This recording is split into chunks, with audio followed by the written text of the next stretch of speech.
बिस्मिल्लाहिर्रहमानिर्रहीम। अस्सलाम वालेकुम नाज़रीन, आप यूट्यूब चैनल देख रहे हैं। मैं इमरान ख़ान हूँ। नाज़रीन, आज़ाद कश्मीर से ख़बर है और वो ये है कि शौकत नवाज़ मीर साहब को गिरफ़्तार कर लिया गया। जो चंद मेन लोग हैं जॉइंट अवामी एक्शन कमेटी के, और जो लोग मीडिया पे भी सबसे ज़्यादा आते रहे या जिन्हें आप फेस कहते हैं जॉइंट अवामी एक्शन कमेटी का, उनमें से एक शौकत नवाज़ मीर साहब हैं। इनकी मुज़फ़्फ़राबाद में किताबों की एक दुकान है और इनको बतौर लीडर आगे लाया गया था अवाम की जानिब से, और ये अवाम के मुतालबात के हक़ में डटे हुए थे। शौकत नवाज़ मीर साहब जो हैं वो मुज़फ़्फ़राबाद में कहीं पे रूपोश थे। जब छापे मारे जा रहे थे, इनको गिरफ़्तार करने की कोशिश की जा रही थी, तो रावला कोर्ट के अंदर जो इस वक्त एहतजाज चल रहा है, वहाँ पे जॉइंट अवामी एक्शन कमेटी के ओहदेदारान ने शौकत नवाज़ मीर साहब से दरख्वास्त की कि जनाब आप पहुँचें और रावला कोर्ट में आएँ। यहाँ पे अवाम जो है वो आपका इंतज़ार कर रही है ताकि यहाँ से हम कोई लायामल बनाएं और आगे की तरफ अगर मार्च करना है या आगे बढ़ना है तो वो कार्रवाई की जाए। अब शौकत नवाज़ मीर साहब जो हैं वो जहाँ पे छुपे हुए थे वहाँ से निकले और फिर उन्होंने रावला कोर्ट की तरफ बढ़ना शुरू किया। अब ये अलग अलग रास्तों से आ रहे थे, कुछ खुफिया उनको जाना पड़ रहा था। फिर रास्ते में उन्होंने एक जगह के ऊपर, क्योंकि जगह जगह नाके लगे हुए आप जानते हैं, और दूसरी बात यह है कि ये खबर भी बाहर आ गई थी कि शौकत नवाज़ मीर साहब को रावला कोर्ट में बुलाया गया और वो वहाँ पहुँचेंगे, तो सिक्योरिटी फोर्सेस भी मुतहर्रिक हो गई थी। तो शौकत नवाज़ मीर साहब जो हैं वो जा रहे थे, रास्ते में उन्होंने पहले एक घर में पनाह लिए, वहाँ पे छापा पड़ा। फिर बताया जाता है कि वो एक और घर में चले गए थे, वहाँ पे भी छापा पड़ा, और उसके बाद वहाँ पे वो नहीं मिले तो फिर शौकत नवाज़ मीर साहब जंगल वाली साइड पे चले गए, जिसको कस कहते हैं वहाँ की ज़बान में, या नाला, या वहाँ से पानी गुजरता है, पीछे एक जंगल है। और वो जो मनाजिर हमने देखे हैं उनकी गिरफ़्तारी के, वो बड़े खौफनाक हैं। गिरफ़्तारी के वक्त के जो मनाजिर हैं, कुछ लोगों ने वीडियोज़ बनाई, दूर से बड़ी शदीद फायरिंग हो रही थी, ऐसे लग रहा था जैसे बॉर्डर खुल गया। यानी सिक्योरिटी फोर्सेस की जानिब से इस किस्म की फायरिंग की गई है कि जैसे किसी दुश्मन मुल्क के ऊपर हमला कर दिया गया हो।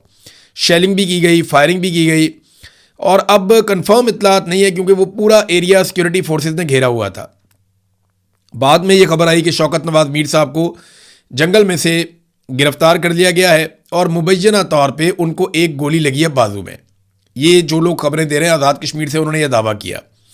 पूरे इलाके का जो है वो इंटरनेट पहले ही बंद है, आपको कोई इन्फॉर्मेशन मिलती नहीं है, मोबाइल फ़ोन भी बंद हो जाते हैं, और वहाँ पे एक क्रैकडाउन ऑपरेशन हो रहा था शौकत नवाज़ मीर की गिरफ़्तारी के लिए। और जितनी गोली चलाई गई, मैं हैरान हो रहा था वो आवाज़ें सुनकर कि किस किस्म की फायरिंग हो रही है वहाँ पर, जैसे कोई बॉर्डर खुल जाए या कोई दुश्मन मुल्क के ऊपर आप अटैक कर दें, इस किस्म के मनाजिर थे। बहरहाल शौकत नवाज़ मीर साहब को ज़ख्मी हालत में मुबैना तौर पे गिरफ़्तार किया गया। उनके एक साथी जो हैं वो गिरफ़्तार नहीं हुए जो उनके साथ थे, और सुनने में आ रहा है एक और शख्स भी साथ, उनका जो साथी था वो गिरफ़्तार हो गया। अभी तक की जो इतलात हैं वो ये बता रही हैं कि शौकत नवाज़ मीर साहब को गिरफ़्तार करने के बाद आज़ाद कश्मीर से बाहर ले जाया गया।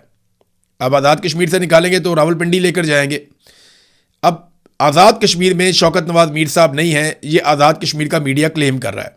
वो ये कह रहा है कि जैसे ही उन्हें सिक्योरिटी फोर्सेस ने पकड़ा तो वो उन्हें लेकर निकल गए और आज़ाद कश्मीर की हदूद फौरी तौर पे छोड़ दी।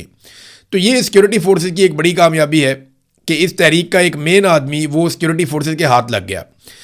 बहुत सारे लोग ये दावा कर रहे हैं, या जो सोशल मीडिया के अकाउंट्स हैं जॉइंट अवामी एक्शन कमेटी से जुड़े हुए, वो भी ये कह रहे हैं कि ये किसी ने गद्दारी की है और अंदर से किसी ने खबर दी है, मुखबरी की है शौकत नवाज़ मीर की, जिसकी बुनियाद पर वो गिरफ़्तार हुए।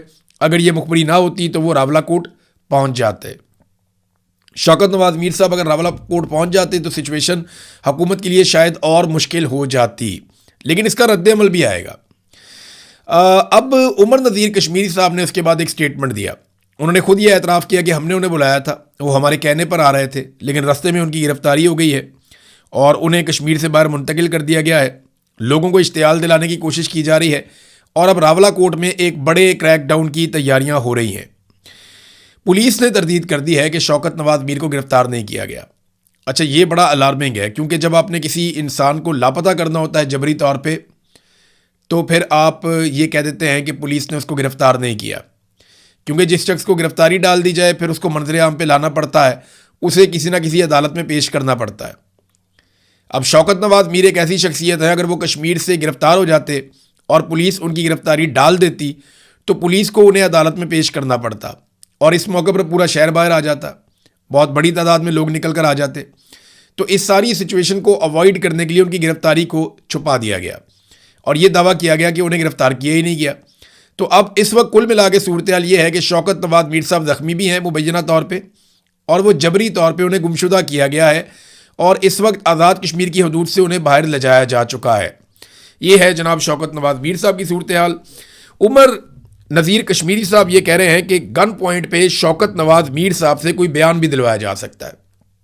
उन्होंने कहा कुछ ऐसे लोग हैं जॉइंट अवामी एक्शन कमेटी के जिन्हें पकड़ा गया, फिर गन पॉइंट पे उनसे कोई बयानात दिलवाए गए और उनके बयानात को नशर भी किया गया। तो बहुत मुमकिन है कि शौकत नवाज मीर साहब से भी गन पॉइंट के ऊपर कोई स्टेटमेंट दिलवा दिया जाए, लेकिन उस स्टेटमेंट की कोई अहमियत नहीं होगी। कश्मीरी पीछे नहीं हटेंगे, उन्होंने ये कहा। फिर उन्होंने ये भी कहा कि हम में से अगर बाकी लोग मारे जाएं या पकड़े जाएं, फिर भी आपने अपनी तहरीक नहीं छोड़नी, आप अपनी तहरीक चलाते रहें और अपने हुकूक के लिए डटे रहें, खड़े रहें। तो नाज़रीन, पुलिस ने फिलहाल तरदीद कर दी है। और एक और चीज़ जो पता चली वहाँ पे जो मुज़ाहिरीन है उनकी जानिब से, कि वो कहते हैं जी ड्रोन्स भी आते हैं। अब वो लोकेट करने के लिए आते हैं, देखने के लिए आते हैं, जासूसी करने के लिए आते हैं, लेकिन ड्रोन्स का इस्तेमाल भी आज़ाद कश्मीर में धरने वालों के खिलाफ किया जा रहा है और क्रैकडाउन की एक तैयारी की जा रही है। बल्कि वहाँ तकरीर करते हुए जो मुज़ाहिरीन है उन्होंने कहा कि जनाब हमारे ऊपर क्रैकडाउन के लिए फोर्सेस लाई जा रही हैं, तो अच्छा है आप हमारे ऊपर क्रैकडाउन करें ताकि आप एक्सपोज हो जाएं और हमारे लिए भी अगले रास्ते खुल जाएं कि हम अपने एहतजाज को वुसअत दे सकें, आगे बढ़ा सकें।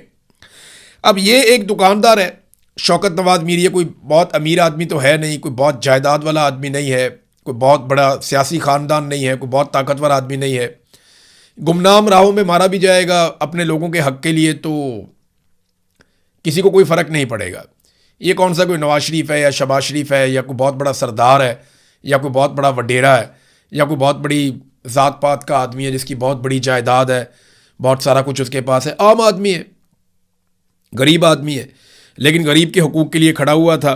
तो देखें इसको कैसे निज़ाम निशान इबरत बनाता है, आपको आने वाले दिनों में अभी पता चल जाएगा। ओवरसीज़ पाकिस्तानी बड़ा शदीद रद्दअमल दे रहे हैं इस गिरफ्तारी पे और वो बहुत गुस्से में है। लगातार वो हमें राब्ते कर रहे हैं, हमें भी इंफॉर्मेशन दे रहे हैं, ख़ुद भी वो इसके बारे में पूछगछ कर रहे हैं और आने वाले दिनों में ये मामला बहुत बढ़ेगा। तो अब कुल मिला के ऐसा दिखाई देता है या तो शौकत नवाज मीर साहब को लंबे अरसे तक जबरी तौर पर लापता रखा जाएगा, जैसा कि रिजवी बरादरान को रखा गया। दोनों भाई जबरी तौर पे लापता हैं, आज तक पता नहीं चला उनका। 7-8 महीने हो गए दोनों भाइयों की समझ ही नहीं आ रही गए कहाँ पे। हालांकि तहरीक लब्बैक के ऊपर एक खौफनाक क्रैकडाउन हुआ था, वहाँ पे बहुत सारे लोगों को कत्ल कर दिया गया था। फिर ये 2 भाई थे अनस और साद, ये दोनों भाई तब से लेकर अब तक गायब हैं। या तो इस तरह गायब कर दिया जाएगा या फिर जो मैंने आपको बताया था कि एस्टेब्लिशमेंट से जिन लोगों की मुलाकात हुई, एस्टेब्लिशमेंट ने, एक ऑफिसर ने उन लोगों को ये कहा कि ये 4 लोग तो अब नहीं बचते, इनके तो ऑर्डर आ गए हैं और इन 4 लोगों को तो मारा जाएगा। एक उनमें मेहरान है, एक उमर नज़ीर हैं, एक और हैं, एक शौकत नवाज मीर हैं। तो इनके बारे में ये दावा किया गया था कि इनको मार दिया जाएगा। इनके चारों के सरों के ऊपर जो है वो 1-1 करोड़ रुपए का इनाम भी रखा गया है। तो अब देखना ये कि क्या किया जाता है। शौकत नवाज मीर साहब फ़िलहाल तो उनकी ज़िंदगी जो है उन लोगों के हाथ में है जिन्होंने उन्हें पकड़ लिया। अब उन्होंने फ़ैसला करना है कि जबरी तौर पे लापता रखना है लंबे अरसे तक, या शौकत नवाज मीर साहब की जान को नुकसान पहुंचाना है, या उनसे कोई स्टेटमेंट जारी करवाना है। ये फ़ैसला तो फिर वही लोग करेंगे जिनके हाथ में वो हत्थे, जिनके वो चढ़ गए हैं। ओवरसीज़ पाकिस्तानी काफ़ी शदीद इसके ऊपर रद्दअमल भी दे रहे हैं। इमरान खान साहब की बहनों की नादरीन एक मरतबा फिर मुलाकात नहीं हो सकी। अलीमा खानम और नौरीन न्याज़ी, इन्होंने बार बार जाके पुलिस को भी बताया वहाँ पे कि जनाब हम आ गए हैं, जेल की इंतज़ामिया को भी बताया कि हम आ गए हैं, नौरीन न्याज़ी की मुलाकात की बात की गई थी, आप अंदर से पूछ के इनकी मुलाकात करवा दें। लेकिन इमरान खान की बहन नौरीन न्याज़ी की भी मुलाकात नहीं करवाई गई। अब ये दावा कहाँ से आया, ये अलीमा खानम ने बिलाखिर सच बोल दिया। उन्होंने कहा जी जिस दिन हम 26 नंबर के ऊपर एहतजाज कर रहे थे और हमारे साथ कुछ अरकान असम्बली भी मौजूद थे, खैबर पख्तूनख्वा से भी कुछ लोग आए हुए थे और वहाँ पर हमें 26 नंबर पर रोका गया था। उस दिन मोहसिन नकवी ने रब्ता किया था बैरिस्टर गौर से और बैरिस्टर गौर ने हमें बताया था कि जी मोहसिन नकवी ये कह रहा है कि आप एक दरख्वास्त लिख दें सुपरिटेंडेंट ऑफ जेल को, नौरीन न्याज़ी साहिबा, तो हम नौरीन न्याज़ी साहिबा की मुलाकात करवा देते हैं इमरान खान साहब से। जिस पे वकला ने उस वक्त कहा कि दरख्वास्त लिखने की कोई ज़रूरत है नहीं, क्योंकि इमरान खान साहब से मुलाकात करवाने के लिए हाई कोर्ट के लार्जर बेंच ने एक हुक्मनामा जारी कर रखा है, तो अदालती अहकामात मौजूद है, कोई दरख्वास्त की ज़रूरत नहीं, आप मुलाकात करवाएं। तो तब से लेकर अब तक मुलाकात नहीं करवाएगी। मुझे लगता है कि टाइम गेनिंग टैक्टिस था कि थोड़ा सा वक्त हासिल किया जाए, थोड़ा बजट पास करवा लिया जाए। खैबर पख्तूनख्वा भी देखें बजट पास हो गया खैबर पख्तूनख्वा का भी, और वो कह रहे थे कि हम बजट के ज़रिए से दबाव डालेंगे। ये बड़ी कमज़ोरी थी, मुझे ऐसा लगता था कि बजट के ज़रिए दबाव डालना तो बहुत कमज़ोरी है, इतनी बड़ी पॉलिटिकल पार्टी है, इतने ताकतवर लोग हैं, बजाय कि ये बहुत बड़ी एक तहरीक खड़ी करते, नौजवानों को साथ जोड़ते। बेशुमार नौजवान हैं, वो तहरीक खड़ी कर सकते हैं। नौजवान तंग भी बहुत हैं, बेरोज़गारी बहुत बढ़ गई है, गुर्बत बढ़ गई है, मईशत तबाह बर्बाद हो गई है, महंगाई बहुत बढ़ गई है, लोग तंग आए पड़े हैं। किसान हो जाए, ट्रेड यूनियंस हो जाए, मजदूर हो जाए, मेहनत कश कोई भी हो जाए, सारे तबकात ही परेशान है। सरकारी मुलाजमीन परेशान है, नौजवान तो बहुत ज़्यादा परेशान है, तालिब इल्म परेशान है। तो ऐसे में कोई तहरीक खड़ी करना कोई बहुत बड़ी मुश्किल नहीं थी, तहरीक खड़ी कर सकते थे। लेकिन उन्होंने कहा जी हम बजट को इस्तेमाल करेंगे दबाव के लिए, वो भी नहीं कर पाए और बजट भी पास हो गया, पूरे साल का बजट पास हो गया। जो वफाकी हुकूमत को चाहिए था उसी तरह का बजट पास हो गया। बहरहाल इमरान खान साहब की मुलाकात, ये ड्रामा ही एक निकला, मुलाकात नहीं करवाई गई बाद में। और अलीमा खानम ने और उनकी बहन नौरीन न्याजी ने आज ये साबित भी किया कि वो आई भी मुलाकात करने के लिए। कहा जी आज मुलाकात नहीं करवाई, रात गए उन्होंने धरना ख़त्म किया, उन्होंने कहा जी अगले हफ्ते हम फिर आएंगे। अब देखना यह है कि अगले हफ्ते मुलाकात होती है या नहीं होती। हाई कोर्ट ने एक फैसला महफूज किया हुआ है कि जो दरखास्तें आई हैं कैद तन्हाई वाली, वो सुननी भी हैं या नहीं सुननी। अगर तो कैद तन्हाई वाली दरखास्तें सुनी जाती हैं, अच्छा नैब इसके अंदर बड़ा बढ़ चढ़ के किरदार अदा कर रहा है। हालांकि नैब का ये केस ही नहीं है, ये केस तो जेल के अमले का है। नैब का इस केस से क्या ताल्लुक है? नैब ने केस लड़ा, इमरान खान साहब को सजा हो गई। सजा क्या हुई उसके ऊपर केस है कि जनाब हमें सजा सुनाई कुछ और गई है और दी कुछ और जा रही है। यानी सजा सुनाई गई है कि जेल में रखा जाएगा, सजा दी जा रही है कि कैद तन्हाई में रखा जा रहा है। तो यह मामला तो जेल का और मुद्दइयों का है, इसमें नैब का तो किरदार ही खत्म हो गया। लेकिन नैब बड़ी मुतहर्रिक नजर आ रही है, हम हैरान होते हैं देख के, क्योंकि नैब को आपको पता है पीछे से चाबी मिलती है, वो चाबी पे ही चलते हैं, जैसे उन्हें चलाया जाता है वैसे ही वो चलते हैं। बहरहाल वो भी फैसला महफूज है, वो फैसला जब सामने आता है तो हमें आइडिया हो जाएगा। फजलुर रहमान साहब आज़ाद कश्मीर में पाकिस्तान पीपल्स पार्टी के साथ मिलकर इलेक्शन लड़ेंगे। मैंने आपको कई मरतबा फजलुर रहमान साहब के बारे में ये बताया कि वो बड़े अच्छे काम भी करते हैं, कभी कभी बड़ी अच्छी बातचीत भी कर लेते हैं, कभी कभी बड़ी अच्छी आवाज़ भी उठा लेते हैं कभी कभी। लेकिन एक बात मैं आपको हमेशा बताता हूँ और बार बार बताता हूँ कि फजलुर रहमान साहब सिस्टम है, सिस्टम का हिस्सा नहीं है, खुद सिस्टम है, और वो सिस्टम के बगैर कभी भी नहीं जी पाएंगे। फजलुर रहमान का मौक़िफ़ कभी भी उसूली नहीं होता, फजलुर रहमान साहब का मौक़िफ़ हमेशा वसूली होता है। तो इस मरतबा उन्होंने बड़ी अच्छी वसूली की, उनको आइडिया है कि आज़ाद कश्मीर में पीपल्स पार्टी की हुकूमत बनाकर दी जाएगी। तो तारीख में पहली बार पीपल्स पार्टी और JUI का इत्तेहाद हो गया, और बिलावल कहते हैं जी हम तो चाहते हैं कि बलूचिस्तान में भी हमारा इत्तेहाद हो जाए। बहरहाल आज़ाद कश्मीर में ये मिलकर इलेक्शन लड़ेंगे।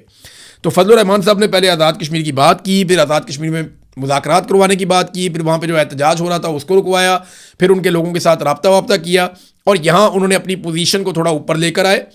जैसे ही वो अपनी पोजीशन को ऊपर लेकर आए तो वसूली होगी कि जनाब पीपल्स पार्टी के साथ आपका इत्तेहाद करवा देते हैं, आप आज़ाद कश्मीर में हुकूमत बना लें और आप आज़ाद कश्मीर के करता धरता बन जाए, वजारतें शदारतें भी मिल जाएंगी। कश्मीर कमेटी की वजारत तो हमेशा फजलुर रहमान साहब के पास रहती थी माजी में, तो ये एक बड़ी अच्छी ऑप्शन मिली है। तो फजलुर रहमान साहब ने इसको कबूल किया और पीपल्स पार्टी के साथ मिलकर अब वो आज़ाद कश्मीर में इलेक्शन लड़ेंगे। नाज़रीन, इस्लामाबाद में एक प्रोग्राम हुआ कन्वेंशन सेंटर में, जो प्रोग्राम था इंडस वाटर ट्रीटी के हवाले से, जो हमारा मुआहदा सिंध तास मुआहदा इंडिया के साथ, उस पर एक प्रोग्राम हुआ। अब तो मुआहदा ही ख़त्म कर दिया इंडिया ने। इस प्रोग्राम में वज़ीर आज़म ने और फील्ड मार्शल ने भी आना था, लेकिन वो दोनों नहीं आए। कुछ वज़रा वगैरह आए, कुछ गैर मुल्की भी आए। तो पाकिस्तान का पानी जो है भारत रोक कर बैठा हुआ है, भारत पानी छोड़ नहीं रहा। और यहाँ मेरे पास एक बड़ी तफसीली रिपोर्ट है कि पाकिस्तान के जो 3 मशरकी दरिया थे वो तो हमने इंडिया को दे दिए थे इस मुआहदे के तहत, जिनमें सतलुज है, ब्यास है और रावी है। जो मगरबी 3 दरिया थे वो हमारे थे, जिनमें सिंध है, झेलम है और चनाब है। अब उन दरियाओं के ऊपर भारत ने 3120 मेगावाट का हाइड्रो पावर नेटवर्क बना लिया है और मजीद 7250 मेगावाट के मंसूबों की तैयारियां वो कर रहा है। यानी इतने बड़े पैमाने पर बड़ी तेजी से भारत अपने मंसूबे बना रहा है, किस पानी पे? जो पाकिस्तान का है। यानी हमारे देखें ना हुक्मरानों का फ़र्क और भारत के हुक्मरानों का फ़र्क। हमारे हिस्से के पानी के ऊपर भारत बिजली बना के अपने शहरियों को सस्ती बिजली दे रहा है, जबकि हम अपने हिस्से पे पानी पे बिजली बनाने की बजाय अपने फ्रंटमैनों के जरिए से IPPs लेकर आते हैं और उन IPPs को हम बिजली ना बनाने के पैसे देते हैं। अंदाज़ा करें तो तरक्की कौन करेगा? हम कैसे तरक्की करेंगे? हमें तो एक तो बिजली मिलती नहीं है, मिलती है तो आईपीपीज़ के ज़रिए मिलती है, और आईपीपीज़ की बिजली दुनिया की महंगी तरीन बिजली है। और मज़े की बात यह है कि आईपीपीज़ हमें 1 यूनिट बिजली देते हैं और 4 यूनिट के पैसे लेते हैं, क्योंकि हमने उनके साथ जो मुआहदे किए हैं वो कैपेसिटी पेमेंट रख के किए हैं। और ये कारनामा किया नवाज शरीफ ने, शहबाज शरीफ ने, मुशर्रफ ने, और ज़्यादा कारनामा नवाज शरीफ और शहबाज शरीफ का ही है। पीपल्स पार्टी भी इसमें हिस्सेदार है। तो नाज़रीन, इंडिया हमारे पानियों को रोक रहा है और हमने अभी तक उनका सांस नहीं बंद किया। यानी हमारा दावा है कि हम तुम्हारा सांस बंद कर देंगे, तो अभी तक इंडिया का सांस नहीं बंद किया। वहाँ से आने वाले पानी को बांध के भारत कंट्रोल कर रहा है। हालांकि हम ये कहते थे कि कश्मीर पाकिस्तान की शारक है। आधी शारक पे तो पहले ही, आधी से ज़्यादा शारक पे इंडिया का हाथ है। बाकी जो रह गई है उस पर हमने लड़ाई डाल दी है, और वहाँ से जो पानी आता है उसको इंडिया रोकना शुरू हो गया है। तो ये पाकिस्तान के लिए अलार्मिंग सिचुएशन है। इसमें पाकिस्तान की हुकूमत को, पाकिस्तान की एस्टेब्लिशमेंट को, क्योंकि अभी इकट्ठे ही काम कर रहे हैं ये लोग, पूरा जोर लगाकर काम करना चाहिए। दुनिया भर के ममालिक में इस मामले को उठाना चाहिए, यूएन में जाके उठाएं, हर फोरम के ऊपर इस मामले को उठाएं। और अगर आपको कहीं सख्ती करके, नरमी करके, कुछ भी करके, आपको डिप्लोमेसी करके अपना पानी खुलवाना है जैसे भी हो, और इंडिया से अपने पानी का हक हर हाल में आपने वापस लेना है। अब इजाफी बिजली पाकिस्तान में है नादरीन। इस वक्त जो हमारे पास आईपीपीज़ है ना, उनकी कैपेसिटीज अगर आप देखें तो ये लगभग 40,000 मेगावाट से भी ज़्यादा की है। हमारी ज़रूरत उतनी नहीं है, बहुत थोड़ी है। लेकिन फिर भी लाहौर समेत पंजाब में हर जगह पे लोड शेडिंग हो रही है। खैबर पख्तूनख्वा में भी हर तरफ लोड शेडिंग हो रही है। और पता है कितनी लोड शेडिंग हो रही है? हर घंटे बाद लाइट चली जाती है, 2 घंटे बाद लाइट चली जाती है, हर 2 घंटे बाद, कभी 1 घंटे बाद वो लाइट चली जाती है, और 1-1 घंटा, 2-2 घंटा भी लाइट चली जाती है। लोग सोशल मीडिया के ऊपर बार बार शिकायत कर रहे हैं कि जनाब, एक तो आप बिजली इतनी महंगी देते हैं, फिर आपने बिजली इतनी ज़्यादा बना ली है और उसके पैसे आप हमसे लेते हैं, फिर भी आप लोड शेडिंग करते हैं। यानी जो कौम कैपेसिटी पेमेंट दे रही हो उसके ऊपर लोड शेडिंग करना, तो सजाए मौत हो जानी चाहिए उन लोगों को जिन्होंने ये किया है। मैं आपको मिसाल देता हूं कि आप पैसे पता कौन से दे रहे हैं कि आप बिजली बनाएं ना बनाएं, हम आपको इजाफी पैसा देते रहेंगे, और आपको लाने का मकसद यह है कि हमारी ज़रूरत की बिजली कभी भी ख़त्म ना हो। यह मकसद था ना आईपीपीज़ को लाने का, कि जितनी हमें बिजली चाहिए हमने उससे ज़्यादा कैपेसिटी लगा ली है, जितनी हमें चाहिए होगी आपसे ख़रीदा करेंगे, और जो आप नहीं बनाएंगे उसके हम आपको पैसे देंगे। वो कैपेसिटी पेमेंट हम उन्हें अभी भी दे रहे हैं। अगर वो 1 यूनिट बिजली ना बनाए ना, फिर भी हम अगर उनको 100 मेगावाट का लगाया हुआ ना, तो 100 मेगावाट के पैसे हम उनको देंगे। पैसे हम उन्हें दे रहे हैं, और लोड शेडिंग पाकिस्तान में हो रही है, दबा के हो रही है। 10 साल पहले जब ये खानदान नारे लगाता था, दावे करता था, जनाब हम पाकिस्तान से लोड शेडिंग को हमेशा के लिए ख़त्म कर देंगे, आप हमें हमेशा याद रखेंगे, आपको याद रहेगा कि हमने पाकिस्तान के ऊपर पता नहीं कितना एहसान कर दिया है। और आज आप देखें ना किस तरीके से इन्होंने लोड शेडिंग का एक मरतबा फिर बाजार गर्म कर दिया है। शेख रशीद ने कहा था कि कोई बिजली खरीदने के काबिल भी नहीं रहेगा, लोग अपने मीटर उतरवा लिया करेंगे। नाजरीन, एफबीआर की सूरत हाल ये है कि 1000 अरब का शॉर्टफॉल हुआ है एफबीआर में, 1000 अरब का शॉर्टफॉल।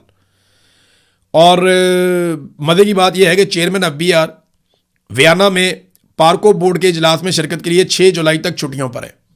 यानी वो वियना में जाके छुट्टियां मना रहे हैं, और इधर 1000 अरब का पाकिस्तान को शॉर्टफॉल हो गया। यह है पाकिस्तान में संजीदगी। नाज़रीन, अफगानिस्तान की जानिब से एक मरतबा फिर पाकिस्तान के ऊपर अटैक किया गया, पाकिस्तान के इलाकों पे। इससे पहले पाकिस्तान की जानिब से पक्तिका में और कन्नड़ के अंदर अटैक किया गया। एयरफोर्स ने वहाँ जाकर हमले किए। पाकिस्तान की जानिब से दावा किया गया कि वहाँ पे टीटीपी के ठिकानों को निशाना बनाया गया, जबकि अफ़गानिस्तान ने ड्रोन हमले किए हैं, जिनमें से गालिबन 4 हमले खैबर पख्तूनख्वा में और 3 हमले बलूचिस्तान में चमन के इलाके के आसपास हुए हैं। और इन हमलों में अब तक की इतला के मुताबिक जो ज़ख्मी है उनकी इतला आई है, कुछ एक खातून के जाँ बहक होने की भी इतला आई है। बाकी भी खबरें आ रही हैं, तफसील आएगी तो मैं आपको बताऊँगा। लेकिन काफ़ी फायरिंग शायरिंग भी हुई है बॉर्डर पर, और अफ़गानिस्तान ने दावा किया कि हमने दाइश के ऊपर अटैक किया। अब ये दोनों ममालिक एक दूसरे के ऊपर अटैक करते हैं तो बैठ के बातचीत करें, और दोनों ममालिक एक दूसरे की मदद से दहशतगर्दी को हमेशा के लिए ख़त्म करें। ये तो आइडियल सिचुएशन है। लेकिन आपने एक बात पे गौर नहीं किया, जितना अरसा पाकिस्तान की क़यादत उलझी रही है ईरान के मामलात में, अमेरिका, इसराइल और ईरान की लड़ाई के अंदर, गल्फ़ के इशूज़ के अंदर, तब तक पाकिस्तान का अफ़गानिस्तान के साथ कोई मार्का नहीं हुआ। जितना अरसा वहाँ लड़ाई चलती रही ना, वो लड़ाई चलती रही, हम वहाँ पर एंगेज रहे, हम वहाँ पर एंगेज रहे। जैसे ही वहाँ से थोड़े से फारिग हुए, साथ ही अफगानिस्तान के साथ लड़ाई शुरू हो गई। ये अलीमा खानम ने भी कहा था, और बाकी लोग भी कह रहे थे कि हम हैरान होते हैं कि जब ये लोग एंगेज हो जाते हैं तो दहशतगर्दी भी बंद हो जाती है। तो ये बहुत हैरत वाली बात है, इन चीज़ों से सवालात उठते हैं। तो कहीं पे भी मसरूफ़ रहें, जो रूटीन के मामला हैं वो चलते रहने चाहिए।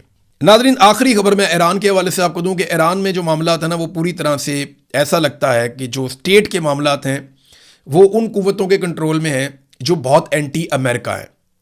यानी अभी बाकर कालीबाफ का एक इंटरव्यू चल रहा था ईरान में उनके अपने सरकारी टीवी पे, तो वो जब तक अमेरिका के ख़िलाफ़ बातचीत करते रहे, मुज़ाकरात के हवाले से बाकी चीज़ों पे बात करते रहे, और जब तक वो ये कहते रहे कि हमारा हाथ ट्रिगर के ऊपर है, हम देखेंगे, हम किसी वक्त भी दोबारा लड़ सकते हैं, तब तक उनका इंटरव्यू चलता रहा। लेकिन जैसे ही उन्होंने तनकीद की उन लोगों पर जो मुज़ाकरात के ख़िलाफ़ हैं, तो फौरी तौर पे इंटरव्यू ख़त्म कर दिया गया। लेकिन बाद में कहा गया इंटरव्यू जो है वो बाकी इंटरव्यू कल चलाया जाएगा। बहरहाल ये बताता है कि ईरान के अंदर सिस्टम अभी भी बहुत ताकतवर है और मुश्तबा खामनई के कंट्रोल में है तमाम चीज़ें, और जो लोग मुज़ाकरात के हामी हैं उनके पास यही मौका है कि वो किसी तरह अमेरिका के साथ एक अच्छी डील को अंजाम तक पहुँचाएँ, वरना ईरानी लोग जो हैं वो मुज़ाकरात के कोई इतने हामी फ़िलहाल नहीं है। अब तक के लिए इतना ही। अपना ख्याल रखिएगा, अपने चैनल का भी। अल्लाह हाफ़िज़।